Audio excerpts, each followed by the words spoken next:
توی شرق تهران با چند تا از مجتمع هماهنگ شد که یه آزمایش اجتماعی انجام بدیم.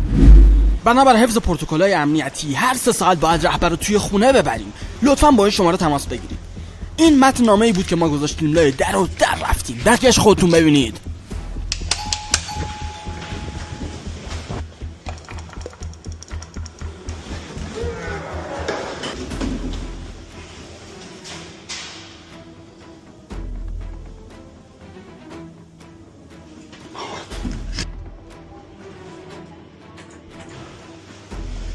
حاجی خدا کنه زنگ بزنه.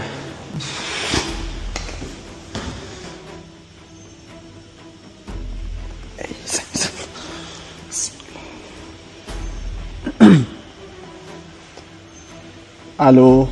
سلام علیکم. بفرمایید. خواهشاً اسم شخص یا مسئول رو تو مکالمه نیاری. ببخشید شما معرفی نکردین خودتونو. طرف چه سازمانی است؟ کجا تماس میگیری؟ ما بررسی‌هایی که کردیم به این نتیجه رسیدیم که شما قابلیت این میزبان شدن رو دارید. من دقیقا منظورتون رو متوجه نمیشم. یعنی چی متوجه نمیشید؟ مهمونن ایشون دیگه. نه اسم و مدرکی از خودت گفتی، نگفتی از طرف کجای، من از کجا به شما اعتماد کنم؟ نگران مدارک و اونا نباشید، ما ببینید هم به چشم مطمئن میشید دیگه. حضرت آقا که اصلا خونه که هیچی، جونمونم سهله براش میریم.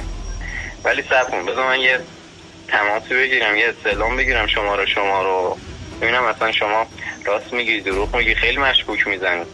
فقط اول رضایت ضمنی شما برای ما مهمه. نمیدونم چی بگم، بس احساساتی شده.